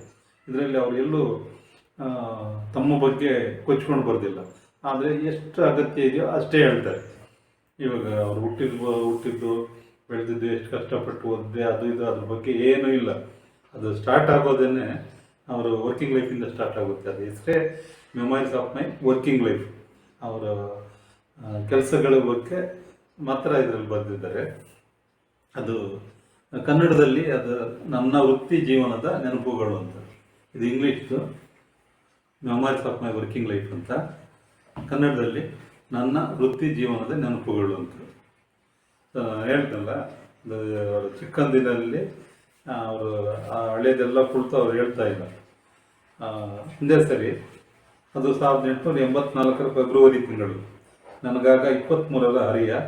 ಪುಣೆಯ ವಿಜ್ಞಾನ ಕಾಲೇಜಿನಿಂದ ಇಂಜಿನಿಯರಿಂಗ್ ವ್ಯಾಸಂಗ ಮುಗಿಸಿ ಮುಂಬೈ ಸರ್ಕಾರದ ಸಾರ್ವಜನಿಕ ಕಾಮಗಾರಿ ಇಲಾಖೆಯಲ್ಲಿ ಸಹಾಯಕ ಇಂಜಿನಿಯರ್ ಆಗಿ ನೇಮಕಗೊಂಡೆನು. ಆಗ ಮುಂಬೈ ವಿಶ್ವವಿದ್ಯಾಲಯದ ಇಂಜಿನಿಯರಿಂಗ್ ಪಟ್ಟಿಯಲ್ಲಿ ಅಗ್ರಶ್ರೇಯಾಂತಕರಿಗೆ ಆ ಹುದ್ದೆ ಖಾತರಿಯಾಗಿತ್ತು. ಅದರಂತೆ ನಾನು 1883 ನವೆಂಬರಿನಲ್ಲಿ ಇಂಜಿನಿಯರಿಂಗ್ ಪದವೀಧರನಾಗಿ 1984 ಮಾರ್ಚ್ ತಿಂಗಳಿನಲ್ಲೇ ಸರ್ಕಾರಿ ಸೇವೆಗೆ ಸೇರಿದೆ. ಇಲ್ಲಿಂದ ಸ್ಟಾರ್ಟ್ ಆಗುತ್ತೆ ಈ ಬುಕ್. ಇದರಲ್ಲಿ ಒಂದು ತುಂಬ ಸ್ಫೂರ್ತಿದಾಯಕ ಆಸಕ್ತಿದಾಯಕ ವಿಷಯಗಳಿದೆ ಅದರಲ್ಲಿ ಒಂದು ಹೇಳ್ತೀನಿ. ಆ ಸ್ಟಾರ್ಟಿಂಗಲ್ಲೇ ಪ್ರಾರಂಭದಲ್ಲೇ ಅವ್ರಿಗೊಂದು ಕೆಲಸ ಕೊಡ್ತಾರೆ, ಸಿವಿಲ್ ವರ್ಕ್. ಇವರು ಸಿವಿಲ್ ಇಂಜಿನಿಯರ್ ಇವರು. ಅದು ಕೊಟ್ಟಾಗ ತುಂಬ ಮಳೆ ಬರ್ತಾ ಇದೆ. ಆ ಸಂದರ್ಭದಲ್ಲಿ ಆ ಕೆಲಸ ಮಾಡೋದಕ್ಕೆ ಆಗೋದಿಲ್ಲ. ಈ ಸಂದರ್ಭದಲ್ಲಿ ಆಗೋದಿಲ್ಲ ಅಂದ್ಬಿಟ್ಟು ಅದು ಅಂದರೆ ಇರೋ ವಿಷಯನ ತಿಳಿಸಿ ಬರೀತಾರೆ. ಅದಕ್ಕೆ ಅವರು ಹಿರಿಯ ಅಧಿಕಾರಿ ಇದ್ರ ಬಗ್ಗೆ ತುಂಬ ಅಸಮಾಧಾನಗೊಳ್ತಾರೆ. ಅಸಮಾಧಾನಗೊಂಡು ಅವ್ರಿಗೆ ಒಂದು ಪತ್ರ ಬರೀತಾರೆ. ಪತ್ರ ಕೊನೆಯಲ್ಲಿ ಈ ಥರ ಬರುತ್ತೆ: ಆಜ್ಞಾಪಾಲನೆ, ಅದು ಇಂಗ್ಲೀಷಲ್ಲಿ ಇರುತ್ತೆ, ಇದು ಕನ್ನಡದಲ್ಲಿ ತರ್ಜುಮೆ ಮಾಡಿದ್ದಾರೆ. ಆಜ್ಞಾಪಾಲನೆಯಲ್ಲಿ ಅವಿಧೇಯತೆ ಮತ್ತು ಕಾರ್ಯನಿರ್ವಹಣೆಯಲ್ಲಿ ಅದಕ್ಷ ನಡತೆಯೊಂದಿಗೆ ಸದರಿ ಸಹಾಯಕ ಇಂಜಿನಿಯರ್ ತಮ್ಮ ವೃತ್ತಿ ಜೀವನವನ್ನು ಕೆಟ್ಟ ರೀತಿಯಲ್ಲಿ ಪ್ರಾರಂಭಿಸುತ್ತಿದ್ದಾನೆ. ನಮಗೆ ಅದು ಊಹಿಸ್ಕೊಳ್ಳೋಕ್ಕಾಗಲ್ಲ. ಇಂಜಿನಿಯರ್ ವಿಶ್ವೇಶ್ವರಯ್ಯನಂತ ಇಂಜಿನಿಯರ್ಗೂ ಈ ಥರ ಸಂದರ್ಭ ಬಂದಿತ್ತ ಅಂದ್ಬಿಟ್ಟು. ಆದರೆ ಈ ಥರ ಆಗಿತ್ತು. ವಿಶ್ವೇಶ್ವರಯ್ಯನ ತಪ್ಪಲ್ಲ, ಅದು ಸಂದರ್ಭ ಆ ಥರ ಇತ್ತು. ಆದರೆ ಯಾರಾದರೂ ಈಗಿನವರಾಗಿದ್ದರೆ ಹೋಗಯ್ಯ ಅಂದ್ಬಿಟ್ಟು ರೆಸಿಗ್ನೇಷನ್ ಬರೆದಾಕ್ಬಿಡ್ತಾ ಇದ್ರು. ಇಲ್ಲ ಸರ್ ತಪ್ಪಾಯ್ತು ಸರ್ ಹಾಗೆ ಹೀಗೆ ಅಂದ್ಬಿಟ್ಟು ಏನಾದರೂ ನೆಪಗಳು ಹೇಳ್ಕೊಂಡು ತಪ್ಪುಗಳು ಹೇಳ್ಕೊಂಡು ತಪ್ಪಿಸ್ಕೊಳ್ತಾ ಇದ್ರು. ಆದರೆ ಇವ್ರು ಎಷ್ಟು ಪ್ರಾಕ್ಟಿಕಲ್ಲಾಗಿ ಥಿಂಕ್ ಮಾಡಿ ಯಾರಿಗೂ ಅಂದರೆ ಮೇಲಧಿಕಾರಿ ನೀವು ಈ ಥರ ಮಾಡ್ತಾರೆ ಸರಿಯಿಲ್ಲ ಅಂತಲೇ ಹೇಳಿಲ್ಲ, ತಮ್ಮನ್ನು ಜಸ್ಟಿಫೈ ಮಾಡ್ಕೊಳ್ಳೋಕ್ಕಾಗಲ್ಲ. ತುಂಬ ಪ್ರಾಕ್ಟಿಕಲ್ಲಾಗಿ ಥಿಂಕ್ ಮಾಡಿ ಯಾವ ಥರ ಆನ್ಸರ್ ಮಾಡ್ತಾರೆ ನೋಡೋಣ. ಇದರಿಂದ ನಾನು ನಿತ್ಯಜನಾದೆ. ಈ ಕುರಿತು ಬಹಳಷ್ಟು ಚಿಂತಿಸಿದ ನಂತರ ಎಕ್ಸಿಕ್ಯೂಟಿವ್ ಇಂಜಿನಿಯರ್ ಅವರಿಗೆ ಪತ್ರ ಬರೀತಾರೆ. ಪತ್ರದ ವರ್ಡಿಂಗ್ಸ್ ಈ ಥರ ಇದೆ: ತಮ್ಮ ಪತ್ರವು ಕೆಲಸವನ್ನು ನಿಲ್ಲಿಸದೆ ಮುಂದುವರಿಸಬೇಕಾದ ಸ್ಪಷ್ಟ ಸೂಚನೆ ನೀಡುತ್ತಿದೆ. ಯಾವುದೇ ಅಕಲ್ಪಿತ ಅಡಚಣೆಗಳು ಉಂಟಾಗದಿದ್ದಲ್ಲಿ ಅನ್ಫೋರ್ಸಿನ್ ಸರ್ಕಮ್ಸ್ಟೆನ್ಸಸ್ ಕಾಮಗಾರಿಯನ್ನು ಮಿತವ್ಯಯಕಾರಿಯಾಗಿ ಮುಗಿಸಲು ಪ್ರಯತ್ನಿಸುತ್ತೇನೆ. ಒಂದು ವೇಳೆ ಸದ್ಯದ ಸನ್ನಿವೇಶದಲ್ಲಿ ಅನಿವಾರ್ಯವಾಗಿ ಅಂದಾಜಿಗಿಂತ ಹೆಚ್ಚು ಖರ್ಚು ತಗುಲುವ ಸಂದರ್ಭದಲ್ಲಿ ತಾವು ಆಕ್ಷೇಪಿಸುವುದಿಲ್ಲವೆಂದು ನಿರೀಕ್ಷಿಸುತ್ತೇನೆ ಎಂದು ಪತ್ರ ಬರೆದನು. ಇದು ಬರೆದ್ಬಿಟ್ಟು ಅವರು ಕೆಲಸ ಮಾಡ್ತಾರೆ. ಎಲ್ಲ ತುಂಬ ಕಷ್ಟಪಟ್ಟು ಕೆಲಸ ಮಾಡ್ತಾರೆ. ಕೆಲಸ ಎಲ್ಲ ಆದಮೇಲೆ ಒಟ್ಟಿನಲ್ಲಿ ನನಗೆ ಒಪ್ಪಿಸಿದ್ದ ಈ ಸೈಫನ್ ಕೊಳಾಯಿಯ ಕಾಮಗಾರಿಯು ತೃಪ್ತಿಕರವಾಗಿ ಮುಗಿದೆಂದು ಇಲ್ಲಿ ಉಲ್ಲೇಖಿಸಬಹುದಾಗಿದೆ. ಈ ಕುರಿತು ನನ್ನಿಂದ ಸಂಪೂರ್ಣ ವರದಿಯನ್ನು ತರಿಸಿಕೊಂಡ ಎಕ್ಸಿಕ್ಯೂಟಿವ್ ಇಂಜಿನಿಯರ್ ಅವರು ತಮ್ಮ ಹಿಂದಿನ ಪತ್ರದಲ್ಲಿ ನನ್ನ ಕುರಿತು ಪ್ರಸ್ತಾಪಿಸಿದ್ದ ಅಸಮಾಧಾನದ ಶರವನ್ನು ರದ್ದುಗೊಳಿಸುವುದಾಗಿ ನನಗೆ ಬರೆದು ತಿಳಿಸಿದರು. ಇದೆಲ್ಲ ಏನಂದರೆ ಒಂಥರ ನೆಗೆಟಿವ್ ನೋಟ್ ಅನ್ನೋ ಥರ, ಅದು ಅವರು ವರ್ಕಿಂಗ್ ಲೈಫ್ಗೆ ಅಫೆಕ್ಟ್ ಆಗುತ್ತೆ ಅಂದ್ಬಿಟ್ಟು ಅದನ್ನು ಅವರು ಕನ್ವಿನ್ಸ್ ಆಗ್ತಾರೆ. ಅವರು ಒಪ್ಕೊಳ್ತಾರೆ. ಅವರು ಬರೆದಿದ್ದು ಸರಿ ಇತ್ತು, ಅದ್ರ ಪ್ರಕಾರ ಅವರು ಕೆಲಸ ಮಾಡಿ ತೃಪ್ತಿಕರವಾಗಿ ಮುಗಿಸಿದ್ದಾರೆ ಅಂದ್ಬಿಟ್ಟು ಅವರಿಗೆ ಅನಿಸುತ್ತೆ. ಸೊ ಮೊದಲು ಬರೆದಿದ್ದ ನೆಗೆಟಿವ್ ನೋಟ್ ಸರ್ವಿಸ್ ರೆಕಾರ್ಡಿಂದ ಅದನ್ನ ವಾಪಸ್ ತೊಗೊಳ್ತೀನಿ ಅಂತ ಹೇಳ್ತಾರೆ. ಈಗಿನ ಅಧಿಕಾರಿಗಳು ಎಷ್ಟು ಜನ ಆ ಥರ ಮಾಡ್ತಾರೆ? ಒಂದು ಸಾರಿ ಹೇಳಿದ್ರೆ ಮುಗಿತು ಅಷ್ಟೇ ಅನ್ನೋ ಥರ. ಆದರೆ ಆಗಿರಲಿಲ್ಲ. ಅವ್ರಿಗೂ ಅನಿಸಿರ್ಬೇಕು, ನಾನು ನ್ಯಾಯಗಳಿಗೆ ಈ ಥರ ಹೇಳ್ಬಿಟ್ಟೆ ಅಂದ್ಬಿಟ್ಟು. ನೋಡಿ ಅದು ಹೇಳ್ತಾರೆ, ನಿಮಗೆ ಆ ಥರ ಬರೆದಿದ್ದನ್ನು ನಾನು ವಾಪಸ್ ತೊಗೊಳ್ತಾ ಇದ್ದೀನಿ ಅಂದ್ಬಿಟ್ಟು ನೋಟ್ ಬರೆದಿದ್ದು. ಈ ಥರ ಸುಮಾರು ಚಾಲೆಂಜಿಂಗ್ ಜಾಬ್ಸ್ ಬರುತ್ತೆ. ಎಲ್ಲದರಲ್ಲೂ ಇವರು ಗೆಲ್ತಾರೆ. ಅದು ಏನಂದರೆ ಅವರು ಬುದ್ಧಿವಂತನ, ಶ್ರದ್ಧೆ, ಡಿಸಿಪ್ಲಿನು ಈ ಥರದ್ದೆಲ್ಲ ಇರುತ್ತಲ್ಲ, ಇದೆಲ್ಲ ಅವ್ರನ್ನ ಕಾಯುತ್ತೆ. ಅದರಿಂದ ನಮ್ಮ ದೇಶಕ್ಕೂ ತುಂಬ ಅನುಕೂಲ ಆಗುತ್ತೆ ಅಂದ್ಬಿಟ್ಟು. ಇನ್ನೊಂದು ಸಂದರ್ಭ, ಇವರಿಗೆ ಒಂದು ಸುಮಾರು ಪ್ರಶಂಸೆಗಳು ಬಂದಿದೆ. ಅದರಲ್ಲಿ ಒಂದು ಹೇಳ್ತೀನಿ. ಇದು ಮಹಾರಾಷ್ಟ್ರದಲ್ಲಿ ಬರೆದಿದ್ದು. ಯೋಜನೆಯು ಯಶಸ್ವಿಯಾಗಿ ಅನುಷ್ಠಾನಗೊಂಡು 4 ವರ್ಷಗಳು ಕಳೆದವು. ಆ ಸಂದರ್ಭದಲ್ಲಿ ಮುಂಬೈ ಸರ್ಕಾರದ ಹಿರಿಯ ಸದಸ್ಯರಾಗಿದ್ದ ಸರ್ ಜಾನ್ ಮೈರ್ ಮೆಕಂಜಿಯವರು ಈ ಯೋಜನೆಯ ಫಲಿತಾಂಶವನ್ನು ಕುರಿತು ಪೂನಾದಲ್ಲಿ 1908 ಜೂನ್ ತಿಂಗಳಿನಲ್ಲಿ ನಡೆದ ಮುಂಬೈ ಶಾಸನ ಸಭೆಯ ಅಧಿವೇಶನದಲ್ಲಿ ಹೀಗೆ ಹೇಳಿದರು: ಬಾಂಬೆ ಅಸೆಂಬ್ಲಿನಲ್ಲಿ. ಈ ನೀರಾವರಿ ಕಾಮಗಾರಿಗಳ ಕುರಿತ ನಿಲುವನ್ನು ನೀರಾ ಕಾಲುವೆಯ ಅಚ್ಚುಕಟ್ಟಿನಲ್ಲಿ ಅಳವಡಿಸಲ್ಪಟ್ಟು ಸಂಪೂರ್ಣ ಯಶಸ್ವಿಯಾದ ನೀರಾವರಿಯಲ್ಲಿ ಹಂತ ಪದ್ಧತಿ ಎಂಬ ಯೋಜನೆ ಸಂಪೂರ್ಣವಾಗಿ ಸಮರ್ಥಿಸುತ್ತದೆ. ಅದು ನಮ್ಮ ವೆಚ್ಚದ 3.5% ಸಂಪನ್ಮೂಲವನ್ನು ಹಿಂದಕ್ಕೆ ತಂದುಕೊಟ್ಟಿದೆ. ಅಂದರೆ ಅಷ್ಟು ಉಳಿಸಿದೆ ಅಂದ್ಬಿಟ್ಟು. ಈಗೆಲ್ಲನೂ ಕಾಸ್ಟ್ ಟರ್ನ್ ಓವರ್ ಅಂತ ಹೇಳ್ತಾರೆ. ಯಾವಾಗಲೂ ಸ್ಟಾರ್ಟ್ ಮಾಡ್ತಾರೆ, ಅದು ಅನುಷ್ಠಾನಗೊಳ್ಳೋದಕ್ಕೆ ಸುಮಾರು ಸಮಯ ಹಿಡಿಯುತ್ತೆ, ಅದರ ವೆಚ್ಚ ಜಾಸ್ತಿ ಆಗುತ್ತೆ. ಈ ಥರ ವೆಚ್ಚ ಜಾಸ್ತಿ ಆಗೋದೇ ಹೆಚ್ಚಿನ ಸಂದರ್ಭಗಳಲ್ಲಿ ಆಗುತ್ತೆ. ಆದರೆ ಇಲ್ಲಿ ದುಡ್ಡು ಉಳಿಸ್ತಾರೆ. ಅಂದರೆ ಕಾಮಗಾರಿ ಮುಗಿಯುತ್ತೆ, ಚೆನ್ನಾಗೂ ಇರುತ್ತೆ, ಜೊತೆಗೆ ದುಡ್ಡು ಉಳಿಸ್ತಾರೆ. ಸಂಪನ್ಮೂಲವನ್ನು ಹಿಂದಕ್ಕೆ ತಂದುಕೊಟ್ಟಿದೆ. ಈ ಲಾಭ 5% ಹಿಗ್ಗುವುದಾಗಿ ನಿರೀಕ್ಷಿಸಿದ್ದೇವೆ. ಈ ಯೋಜನೆಯನ್ನು ರೂಪಿಸಿದ ಕೀರ್ತಿ ನಿಷ್ಣಾತರಾದ ಶ್ರೀ ಎಂ ವಿಶ್ವೇಶ್ವರಯ್ಯನವರದ್ದು. ಅವರು ನಮ್ಮ ಕಾಮಗಾರಿ ಇಲಾಖೆಯ ಯುರೋಪಿಯನ್ ಮತ್ತು ಭಾರತೀಯ ಅಧಿಕಾರಿಗಳಲ್ಲೇ ಒಬ್ಬ ಅತ್ಯುತ್ತಮ ಅಧಿಕಾರಿ. ಅವರೊಂದಿಗೆ ಕೆಲಸ ಮಾಡುವುದು ನಮಗೆ ಆನಂದ ಮತ್ತು ಗೌರವ ತರುವ ಸಂಗತಿಯಾಗಿದೆ. ಇದನ್ನು ಓದಬೇಕು ನಿಮ್ಮೆದುರುಗಡೆ ಅಂದ್ಕೊಂಡೆ ಇಷ್ಟು ಓದಿದ್ದೀನಿ. ಮತ್ತು ಇವರು ಬಗ್ಗೆ ಗಾಂಧೀಜಿಯವರನ್ನು ಮಾತು ಹೇಳ್ತಾರೆ, ವಿಶ್ವೇಶ್ವರಯ್ಯನವ್ರ ಬಗ್ಗೆ. ಯಾವುದೋ ಒಂದು ಯೋಜನೆ ಬಗ್ಗೆ ಸುಮಾರು ಚರ್ಚೆ ಆಗ್ತಾ ಇರುತ್ತೆ. ಸಾರ್ವಜನಿಕರನ್ನು ಕರೆದು ಅದರ ಬಗ್ಗೆ ಅಭಿಪ್ರಾಯ ಮಂಡನೆ ಮಾಡ್ತಾರೆ ಮುಂಬೈಯಲ್ಲಿ.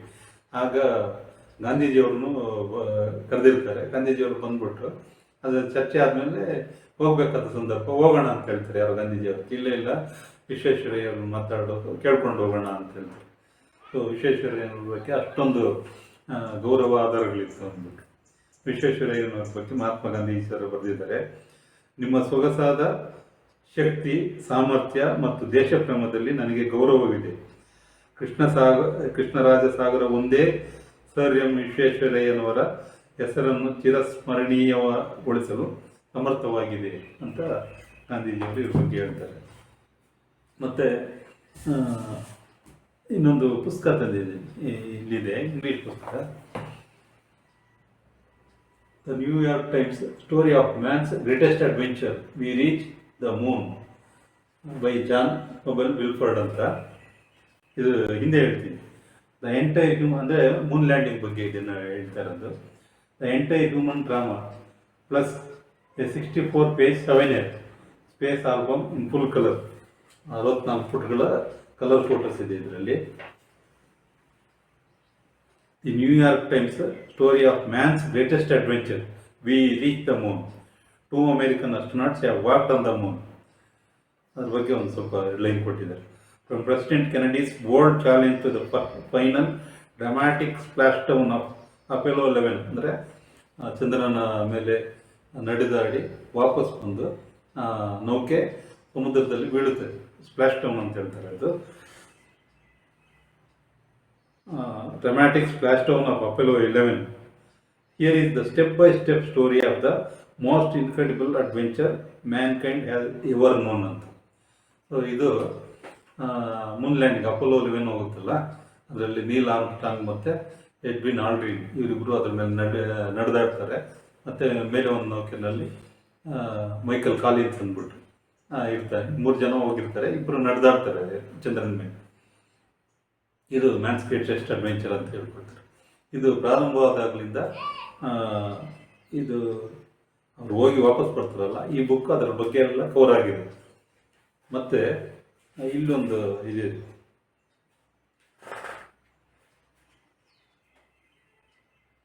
ಪಬ್ಲಿಷರ್ಸ್ ನೋಟ್ ಇದೆ. Here in response to the world wide interest in what is unquestionably the most spectacular scientific achievements in history, Bantam Books Publishers, in conjunction with the New York Times, is making We Reach the Moon available to readers across the nation and throughout the world, less than 72 hours after the splashdown of Apollo 11. Apollo 11 ನೌಕೆ ವಾಪಸ್ ಬಂತಲ್ಲ ಸಮುದ್ರಕ್ಕೆ, ಆ ಸ್ಪ್ಲಾಶ್ಡೌನ್ ಆಗಿದ್ದ ಕೇವಲ 72 ಗಂಟೆಗಳ ಒಳಗಡೆ ಈ ಪುಸ್ತಕ ಪಬ್ಲಿಷ್ ಮಾಡಿದ್ದಾರೆ. ಎಷ್ಟು ಆಶ್ಚರ್ಯ ಅಲ್ವಾ? ಯಾಕೆ ಹೇಳ್ತಾ ಇದ್ದೀನಿ ಅಂದರೆ, ಇದು memories of my working life, ಇದು 1951ರಲ್ಲಿ ಮೊದಲ ಬಾರಿಗೆ ಪಬ್ಲಿಷ್ ಆಗುತ್ತೆ. First publish 1951. ಇದರ ಕನ್ನಡ ಅನುವಾದ ಯಾವಾಗ ಬಂತು? 2005. ಮೊದಲ ಮುದ್ರಣ 2005. ಅಂದರೆ ಸುಮಾರು 55 ವರ್ಷಗಳು ಬೇಕಾಯಿತು ಇಂಗ್ಲೀಷ್ ಬುಕ್ ಕನ್ನಡಕ್ಕೆ ಬರೋದಕ್ಕೆ. ನಮ್ಮ ಅತ್ಯುತ್ತಮ ಕನ್ನಡದ ವ್ಯಕ್ತಿ ಅವರ ಒಂದು ಒಳ್ಳೆಯ ಪುಸ್ತಕ ಕನ್ನಡದಲ್ಲಿ ಬರಬೇಕಾದ್ರೆ 55 ವರ್ಷ ಆಯಿತು. ಸೊ ಇದು ಹೇಳೋದಕ್ಕೆ ಈ ಪುಸ್ತಕನ ಹೇಳಿದೆ ನಾನು, ಇದರ ಬಗ್ಗೆ ಮಾತಾಡಿದೆ ನಾನು. ಸೊ ಇಲ್ಲೇನಂದರೆ ಮೆಟೀರಿಯಲ್ ಎಫಿಷಿಯನ್ಸಿ ಅಂತ ಹೇಳ್ತಾರೆ. ನಮ್ಮವರು ಇಂಡಿಯಾದವರು, ಭಾರತದವರು ಸ್ಪಿರಿಚುವಲ್ ಎಫಿಷಿಯನ್ಸಿ ಅಂದ್ಬಿಟ್ಟು, ಸ್ಪಿರಿಚುಯಾಲಿಟಿ ಬಗ್ಗೆ ನಾವು ತುಂಬ ಮುಂದುವರೆದಿದ್ದೀವಿ, ತುಂಬ ಹೆಮ್ಮೆ ಇದೆ ನಮಗೆ, ತುಂಬ ಸಾಧಿಸಿದ್ದೀವಿ ಅಂತ ಹೇಳ್ತಾರೆ. ಸೊ ಸ್ಪಿರಿಚುಯಾಲಿಟಿ ಬಗ್ಗೆ ನಾವು ವಿಶ್ವಕ್ಕೆ ಗುರು ಆಗ್ಬೋದು ಅಂದ್ಬಿಟ್ಟು ನಾವು ಹೇಳ್ಕೊಳ್ತೀವಿ. ಅದು ಹೆಚ್ಚಿನ ಮಟ್ಟಿಗೆ ನಿಜ. ಅದೇ ಸಂದರ್ಭದಲ್ಲಿ ಮೆಟೀರಿಯಲ್ ವರ್ಲ್ಡಲ್ಲೂ ನಾವು ನೆಗ್ಲೆಕ್ಟ್ ಮಾಡಬಾರ್ದು, ಅದರ ಅಗತ್ಯ ತುಂಬ ಇದೆ. ಇದನ್ನು ತೋರಿಸ್ಕೊಡೋದಕ್ಕೆ ವಿಶ್ವೇಶ್ವರಯ್ಯನವರು ತುಂಬ ಶ್ರಮಪಟ್ಟರು. ಸೊ ಸ್ಪಿರಿಚುವಲ್ ನಮಗೆ ನಮ್ಮ ಧರ್ಮ ಅಧ್ಯಾತ್ಮದಲ್ಲಿ ತುಂಬ ಹೆಮ್ಮೆ ಇದೆ, ಅದರಲ್ಲಿ ತುಂಬ ಸಾಧಿಸಿದ್ದೀವಿ ಅಂದ್ಬಿಟ್ಟು ನಮಗೆ ತುಂಬ ಹೆಮ್ಮೆ ಇದೆ. ಆದರೆ ಭೌತಿಕ ಜೀವನದಲ್ಲಿ ಮೆಟೀರಿಯಲ್ ವರ್ಲ್ಡಲ್ಲಿ ತುಂಬ ಸಾಧಿಸಬೇಕಾಗಿರೋದಿದೆ. ಸ್ವಾತಂತ್ರ್ಯ ಬಂದಾಗಲಿಂದ ಸಾಕಷ್ಟು ಮುಂದೆ ಬಂದಿದ್ದೀವಿ, ಆದರೆ ಸಾಲದು. ಸೊ ಎರಡೂ ಬೇಕು ನಮಗೆ ಆಧ್ಯಾತ್ಮನೂ ಬೇಕು, ಧರ್ಮನೂ ಬೇಕು, ಜೊತೆಗೆ ಮೆಟೀರಿಯಲ್ ಎಫಿಷಿಯನ್ಸಿ ಅಲ್ಲಿ ಆ ಮೆಟೀರಿಯಲ್ ಫೀಲ್ಡಲ್ಲೂ ನಾವು ಉನ್ನತ ಅಭಿವೃದ್ಧಿ ಒಂದು ಅಗತ್ಯ ಇದೆ. ಸೊ ವಿಶ್ವೇಶ್ವರಯ್ಯನವರ ಜೀವನ ನಮಗೆ ಈ ಆಧ್ಯಾತ್ಮಿಕ ಮತ್ತು ಭೌತಿಕ ಎರಡೂ ಜೀವನವನ್ನು ಬ್ಯಾಲೆನ್ಸ್ ಮಾಡೋದ್ರಲ್ಲಿ ತುಂಬ ಸಹಾಯ ಮಾಡುತ್ತೆ. ನಮಗೆ ಈಗ ವಿದ್ಯಾರ್ಥಿಗಳಿಗೆ ಆಗಲಿ ಯಾರಿಗೇ ಆಗಲಿ ಒಂದು ಉನ್ನತ ಆದರ್ಶವಾದ ವ್ಯಕ್ತಿತ್ವ ವಿಶ್ವೇಶ್ವರಯ್ಯನವರು. ಅವ್ರ ಜೀವನದಲ್ಲಿ ಕಲಿಬೇಕಾದಂಥ ಅವಶ್ಯಕತೆ ಅಂಶಗಳು ತುಂಬ ಇದೆ. ಸೊ ಅವ್ರ ಜೀವನ ನಮ್ಮೆಲ್ಲರಿಗೂ ಪ್ರೇರಣೆ ಆಗಲಿ ಅಂತ ಹೇಳ್ತಾ, ಅವರ ಹುಟ್ಟುಹಬ್ಬದ ಈ ಸಂದರ್ಭದಲ್ಲಿ ಅವರಿಗೆ ಗೌರವ ಅರ್ಪಣೆ ಮಾಡಿ ಈ ಮಾತುಗಳನ್ನು ಮುಗಿಸ್ತಾ ಇದ್ದೀನಿ. ದಯವಿಟ್ಟು ನನ್ನ ಚಾನಲ್ನ ಇನ್ನೂ ಸಬ್ಸ್ಕ್ರೈಬ್ ಮಾಡಲಿಲ್ಲ ಅಂದರೆ ದಯವಿಟ್ಟು ಸಬ್ಸ್ಕ್ರೈಬ್ ಮಾಡಿ. ಮತ್ತು ಆಗಾಗ ನನ್ನ ಚಾನಲ್ಗೆ ಭೇಟಿ ಕೊಡ್ತಾ ಇರಿ. ಈ ಕಾರ್ಯಕ್ರಮದಲ್ಲಿ ಈ ಎಪಿಸೋಡ್ ಬಗ್ಗೆ ಏನು ಅಂದ್ಬಿಟ್ಟು ದಯವಿಟ್ಟು ಕಮೆಂಟ್ ಬಾಕ್ಸಲ್ಲಿ ಹಾಕಿ. ಏನಾದರೂ ಸಜೆಷನ್ಸ್ ಇದ್ದರೆ ದಯವಿಟ್ಟು ಕೊಡಿ. ಎಕ್ಸ್ಟ್ರಾ ಇನ್ಫಾರ್ಮೇಷನ್ ಪುಸ್ತಕಗಳ ಬಗ್ಗೆ ಆಗಲಿ, ವಿಶ್ವೇಶ್ವರಯ್ಯನವರ ಬಗ್ಗೆ ನಿಮಗೆ ತಿಳಿದಿರುವಂತಹ ಅಪರೂಪದ ಸಂಗತಿಗಳಾಗಲಿ ಏನಿದೆ ದಯವಿಟ್ಟು ಕಮೆಂಟ್ ಬಾಕ್ಸಲ್ಲಿ ಹಾಕಿ. ಸೊ ಇಷ್ಟೊತ್ತು ನನ್ನ ಜೊತೆಯಲ್ಲಿ ಇದ್ದಕ್ಕೆ ತಮಗೆಲ್ಲ ತುಂಬ ಧನ್ಯವಾದಗಳು.